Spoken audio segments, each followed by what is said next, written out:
Hello বন্ধুরা, তোমরা সবাই কেমন আছো? আশা করি ভালো আছো, আর আমিও অনেক ভালো আছি। তো আবার একটা নতুন ভিডিও নিয়ে চলে এসেছি।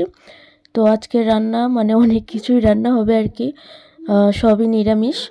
আর এদিকে আমি পালং শাক কেটে নিচ্ছি, পালং শাক ভাজা করবো বলে। তো আজকের ভাবলাম যে অনেক দিন নিরামিষই খাচ্ছি, 12 দিন, আজকের 8-9 দিন হতে যায়, ঠিক আছে। তো নিরামিষ খাচ্ছি, তো ভাবলাম যে আজকের একটু 3-4 রকমের পদ রান্না করি। তো আমি পালং শাক কেটে নিলাম, আর এদিকে এই দেখো সব কটা সবজি আমি কেটে নিয়েছি। তার আগে ভাত তো দেখিয়ে দিলাম। তো আমি কড়াই এখন তেল দেব, ঠিক আছে। তো ফুলকপির তরকারি করব, ফুলকপির ডাঁটা দিয়ে আর আলু দিয়ে একটা ডালনা আর কি। তো আমি ডাঁটাগুলো আগে ভেজে নিলাম, তো ডাঁটাগুলো ভেজে নিলাম। আর ভাজার পর হচ্ছে কি ফুলকপিও আমি ভেজে নেব। তো অনেক দিন ধরে মানে নিরামিষ খাচ্ছি, তো ভাবলাম আজকের একটু কয়েকটা রান্না হোক। তো আমি এই যে ডাঁটাগুলো ভেজে নিলাম, এবার আমি ফুলকপি দেব।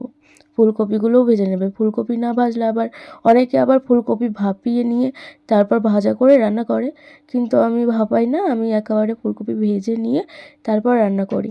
তো এই দেখো ফুলকপিগুলো দিয়ে দিলাম। তো হলুদ ইউজ করা যাবে না, কারণ আমাদের যে মারা গিয়েছে, আগের ভিডিওতে বলেছিলাম। তো ওই জন্য যে ফুলকপি মানে হলুদ টলুদ কিছুই দেবো না আজকে, মানে আজকের না, এই কয়েকটা দিন হলুদ আমরা খাবো না। শুধু জাস্ট কাঁচা লঙ্কা, জিরে বাটা, আদা বাটা দিয়ে মানে রান্না আর কি। তো আমি কড়াই তেল দিয়ে 5 ফোড়ন দিয়ে টমেটো, তারপর কাঁচা লঙ্কা, আদা বাটা, জিরে বাটা দিয়ে ভালো করে কষিয়ে নিয়ে এই যে সবজিগুলোও দিয়ে দিলাম। আর আমি ফুলকপিটা এখন দেবো না, ঠিক আছে। এখানে এটা কষিয়ে দিয়ে জল ঢেলে দিলাম, এটা এখন ফুটবে। তো আমি ফুলকপি এখন দেবো না, ফুলকপি হচ্ছে গিয়ে কিছুক্ষণ পর, ফোটানোর পর নামার কিছুক্ষণ আগে আমি ফুলকপিটা দেবো, নাহলে ফুলকপি গলে যাবে আর কি। এই যে আমি কড়াই তেল দিয়ে আমি পালং শাকটা ভাজা করে নিলাম, ঠিক আছে। তো পালং শাকটা আমি ভাজা করার জন্য কী কী দিয়েছি, 5 ফোড়ন দিয়েছি আর কাঁচা লঙ্কা দিয়েছি। শুকনো লঙ্কা দিতে পারলে তোমরা দিতে পারো, তো আমি কাঁচা লঙ্কা দিয়েছি। আর এদিকে সব কাজ মানে রান্না কমপ্লিট করে, ঠিক আছে, সব রকম রান্না হয়ে গেছে, শুধু ফুলকপির ডালাটা এখনও হচ্ছে। তো আমি বাসন মাজতে চলে এলাম, অনেকগুলো বাসন পড়ে গেছে, ঠিক আছে।